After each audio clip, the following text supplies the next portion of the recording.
E você que vem acompanhando o nosso quadro toda sexta-feira, lembra que lá em dezembro a gente falou sobre o divórcio, só para relembrar e entender o porquê desse tema de hoje. Então nós falamos do divórcio, no programa seguinte nós falamos sobre a pensão alimentícia, que a partir do momento que o casal se divorcia, começa a pensar nisso, pensão alimentícia para os filhos ou até para um dos cônjuges.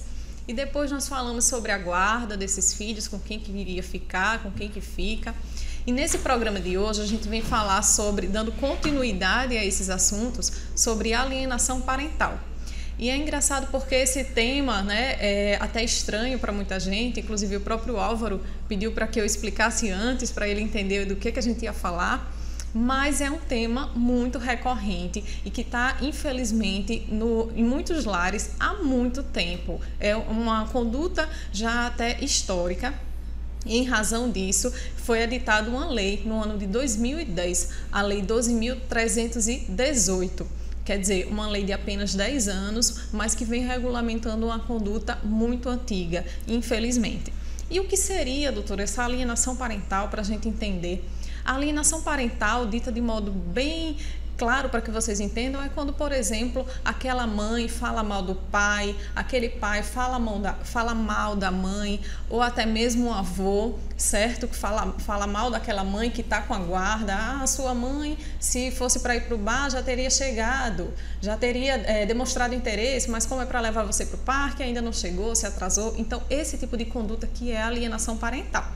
A lei conceituou como uma campanha de desqualificação, que o genitor que detém a guarda ou aquela outra pessoa que detém a guarda, o parente, por isso o nome é alienação parental, o parente que tem a guarda daquele menor pratica em desfavor do outro genitor que não tem a guarda, certo? Então, aquela mãe, infelizmente, as pesquisas indicam que essa conduta é praticada mais pelas mães, mas não por uma questão de gênero, de ser a mulher, mas sim porque, socialmente falando, historicamente falando, é a mãe que fica com a guarda da criança quase que automaticamente após a ruptura da relação conjugal. Então, a gente vê uma mudança, e que bom que está mudando, os pais estão tomando mais, atentando para tomar a responsabilidade da guarda da criança, a guarda compartilhada, mas ainda é a mãe que fica mais com a guarda dessa criança. Por isso que nas pesquisas indicam que é a mãe que pratica mais a alienação parental. Então, essa conduta de desqualificação daquele genitor, ela influencia negativamente na formação psicológica dessa criança, desse adolescente. E aí a mãe começa, vou falar mãe para que vocês entendam, mas sempre lembrando que qualquer pessoa que tem a guarda da criança pode praticar. E aí a mãe começa a dizer, o seu pai, tá vendo? Você atrasou para lhe buscar no dia da visita, né? Se fosse para jogar bola com os amigos dele, ele não se atrasava. Ou então ela começa a dizer, olha, esse ano, filho, você não vai para o inglês, você não vai para o futebol, porque o seu pai disse que não ia pagar, mas se fosse para beber, ele teria dinheiro. E aí começa com essas atitudes que, a princípio, diga-se também, é importante frisar, as pesquisas indicam que o início dessa conduta, por assim dizer, ela não é intencional. A mãe carrega uma mágoa em relação da ruptura daquele relacionamento, e isso é quase que natural e automático. Em decorrência disso, ela não consegue separar a relação dela enquanto casal com o genitor e acaba passando isso para a criança. Então, no início, isso não é intencional, é natural. Porém, quando ela começa a perceber que está atingindo o genitor, que o genitor começa a ser prejudicado, aí ela diz, epa, se eu fizer isso ou se eu disser aquilo, vai atingir o outro lado. E aí sim sai do limiar de não ser intencional para ser intencional. E a mãe começa a praticar aquela conduta realmente com a intenção de atingir o genitor que está lá do outro lado, sem perceber que, na verdade, o maior prejudicado dessa conduta é a criança, é o filho, tá? E aí a lei dá alguns exemplos, certo, de condutas que seriam alienação, por exemplo, dificultar o contato. Então a mãe muda de telefone, o pai liga, hoje a gente tem ligações de vídeo, né, por WhatsApp. Então o pai liga para ver aquele filho, para falar com o filho, a mãe não atende, e aí diz que estava tomando banho, ou que não viu, também não retorna. Certo? Dificulta o exercício do direito de visita. Então, a gente já tem um acordo ou uma sentença regulamentando, por exemplo, de 15 em 15 dias. A mãe começa a colocar obstáculos para o cumprimento daquele direito de visitas. Ou então omite informações pessoais, é outro exemplo que a lei traz como conduta de alienação parental. Por exemplo, muda a criança de escola, digamos que ela tem a guarda unilateral, muda a criança de escola e não informa ao genitor. E aí, quando o genitor, por exemplo, eu tenho um caso no escritório que o acordo é, o genitor pega a criança na sexta-feira à tarde, quando ela larga da escola, e devolve na segunda de manhã, já na escola. Então, digamos, esse genitor vai sexta-feira buscar a criança, chega lá, a escola informa, não, ele não estuda aqui não, esse ano ele não foi matriculado aqui. E aí o pai fica sem saber. Aí entra em contato com a mãe, gera aquela briga, né? Por quê? Porque a mãe não informou que a criança tinha se mudado de escola, ok? Então, isso é prática recorrente, infelizmente, e que precisou de uma lei para ser regulamentada e para dizer, olha, não faça isso, porque isso prejudica psicologicamente o filho. Outro exemplo, a mudança de endereço. O guardião muda de endereço com aquela criança, com aquele adolescente e não informa ao outro genitor, certo? Esses são exemplos de alienação. E é importante trazer que a própria lei que estabelece alguns exemplos, ela também estabelece punições. Por quê? Porque é muito gravosa essa conduta, como o psicólogo vai falar daqui a pouco. Então, nós temos penalidades desde aplicação de multa, desde alteração da guarda, quer dizer, se ela é unilateral, o juiz pode estabelecer que ela seja compartilhada ou vice-versa. Se era compartilhada, não tem mais condições de tamanha a situação de alienação, vai para a unilateral. E até a suspensão do poder parental. Quer dizer, aquela mãe, aquele pai, aquele avô, aquela tia que tem a guarda e que pratica a alienação pode perder o poder parental de tomar decisões, perder a guarda daquela criança, tá? Então é muito importante e é muito grave. E aí você pode estar se perguntando, mas como que isso fica caracterizado? Porque eu já cansei de dizer que ele está fazendo isso, ou que a mãe está fazendo isso. Como que o juiz vai perceber? Na verdade, a competência para se perceber se há ou não essa alienação é do psicólogo, tá? Ele é que é o profissional competente para avaliar o alienador, que é aquela pessoa que pratica essa conduta, o alienado, que é o genitor que sofre, e a criança que está no meio de tudo isso, recebendo essas influências negativas e tendo essa negatividade diretamente influenciada na sua formação psicológica. Então, nós temos casos desde embriaguez, consumo de bebidas, de drogas, nos casos mais graves, o próprio suicídio. Então, é muito importante, o juiz chama o psicólogo avalia esse ambiente e diz e dá um laudo dizendo se de fato ali tem ou não a presença de conduta de alienação. Por isso que a gente trouxe aqui hoje psicólogo Dário, porque ele que vai trazer para a gente quais são essas consequências, quais são essas negatividades na formação do psicológico da criança. Bom dia, doutor. Obrigada desde já pela participação. Eu que agradeço. Bom dia a todos, senhores que estão presentes aí assistindo a gente nesse programa. E a gente falar um pouquinho sobre alienação parental é muito importante na nossa atualidade, é algo que a gente já vem vivenciando isso há muito, muito tempo, mas hoje a gente ganha essa nomenclatura, né, que é a alienação parental. E aí o que acontece? A alienação parental, ela era antes chamada de síndrome de alienação parental. Vou explicar para vocês um pouquinho referente a essa síndrome e sobre o que a gente está falando hoje, que é a alienação parental. Né? É quando o pai ou a mãe, ela começa a alienar essa criança ou esse adolescente, né? E aí, de certa forma, a gente vai falar que o pai não presta ou que a mãe não presta, e isso não só os pais, mas isso aí também envolve toda a família, né, dessa criança ou desse adolescente, né? Então isso vai ser a favor de uma das partes. Isso vai trazer consequências sérias tanto para a criança, tanto para aquele pai ou para aquela mãe que está sendo privado de ter esse direito, né, que é a presença do filho, participar do desenvolvimento do filho, do crescimento do filho, né? Então isso é muito importante que a gente fique atento. E aí o que acontece na síndrome de alienação parental, né? Essa síndrome ela já vem há muito tempo falada, né? Foi através de um psiquiatra que detectou essa questão da síndrome da alienação parental. Síndrome porque é um conjunto de sinais e sintomas. Então a criança ou adolescente que ele sofre com essa alienação parental, ela pode apresentar um humor deprimido, ela pode apresentar algum transtorno de ansiedade, ou também começar a desenvolver alguns distúrbios psicológicos ou transtornos psicológicos, porque o adoecimento psíquico, ele não vem só de um simples fator, ele é multifatorial, né? E tem a questão da predisposição genética, como também, né, a questão social do meio de qual essa criança ela está inserida. E aí, quando a gente vê essa questão da alienação parental, isso é um fator importantíssimo para esse adoecimento psíquico também dessa criança. E aí a gente vai ver casos de crianças se automutilando, crianças com quadro de depressão, de ansiedade, cada vez mais precoce, entrando no uso das drogas, né, que a gente chama muito de substâncias psicoativas. E aí a gente vê o álcool, vê o uso da maconha frequentemente, como também o cigarro. O importante é que a gente possa pensar quais referências a gente estamos sendo para os nossos filhos, porque somos referências para eles. E se a gente não está sendo uma boa referência, como a gente está contribuindo para a construção, né, desse adulto que vai ser o nosso filho?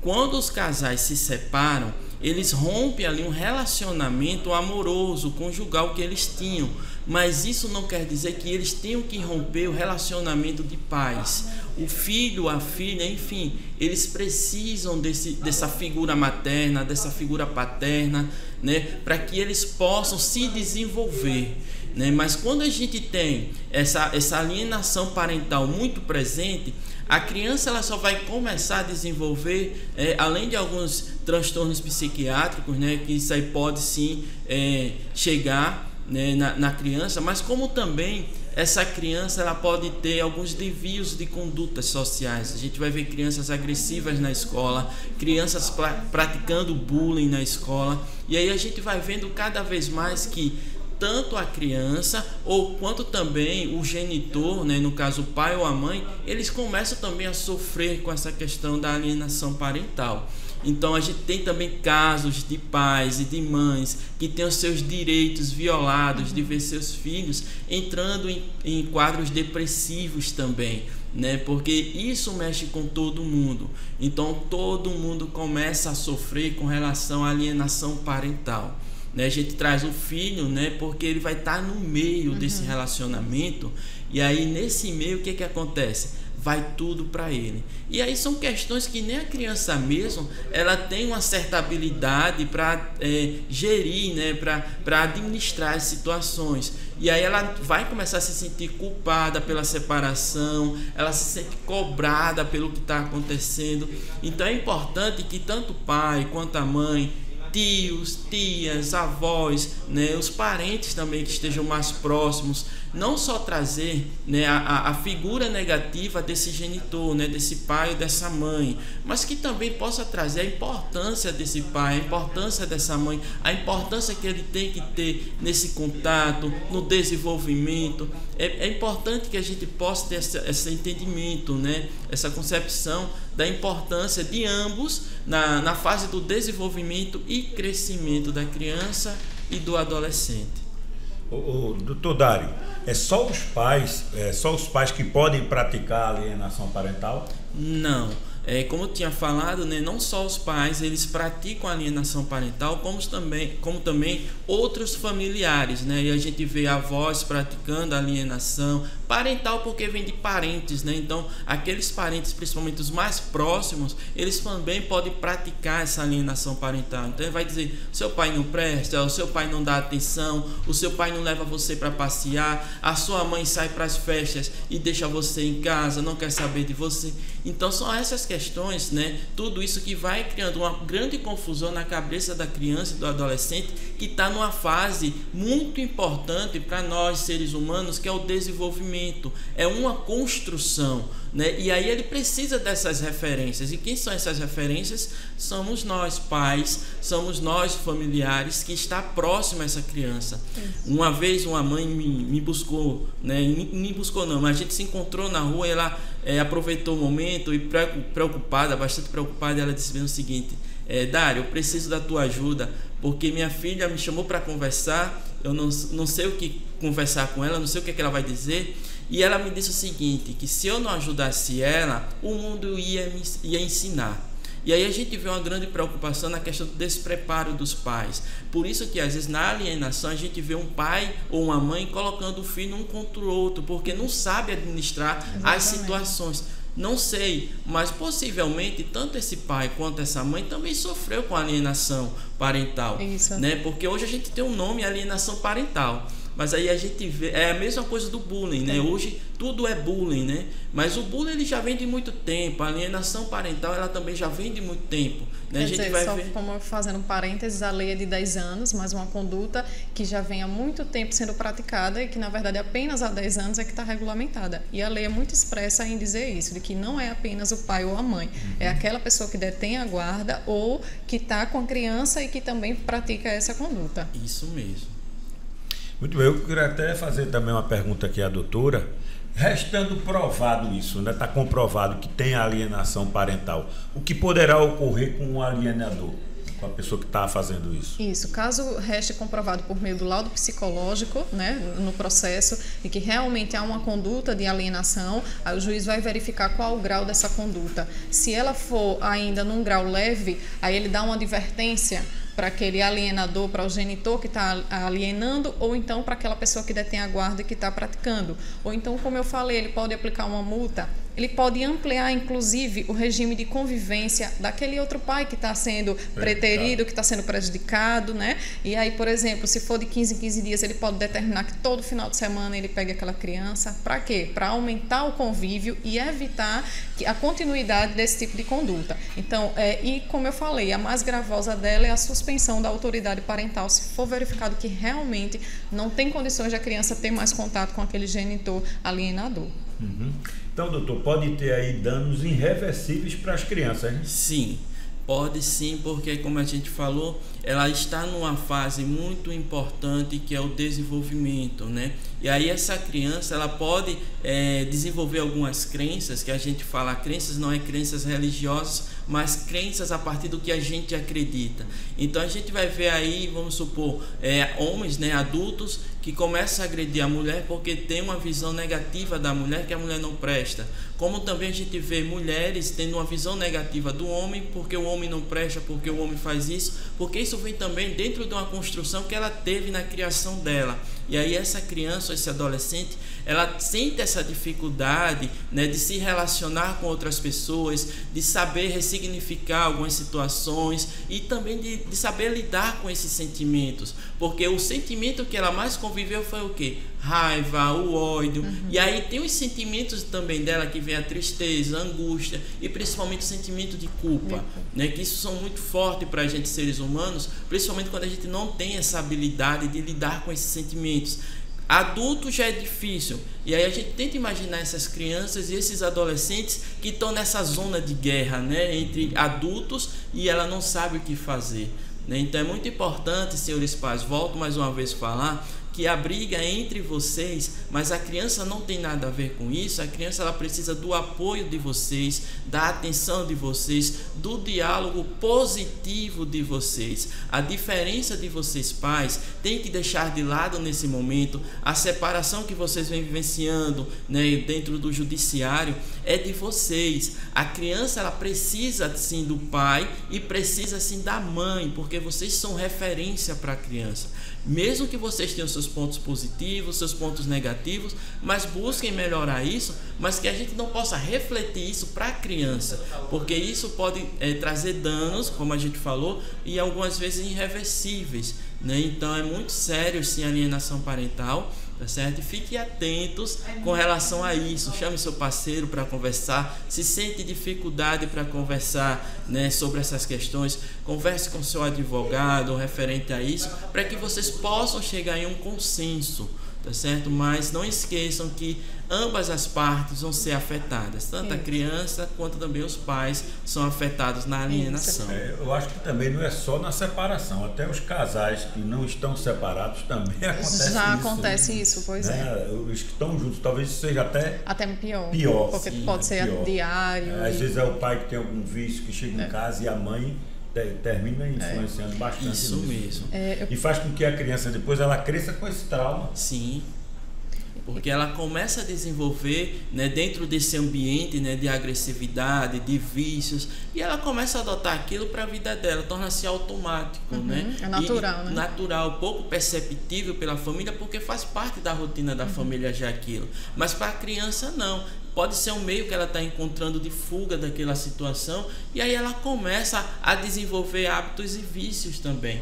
Então, o ambiente que essa criança ou esse adolescente ele vai estar inserido é muito importante ter essa atenção, porque isso influencia sim no desenvolvimento da criança. Queria agradecer muito a presença do psicólogo aqui, Dr. Dário Nascimento, esclarecendo essa parte da competência dele, que é a influência negativa dessa conduta na formação psicológica da criança.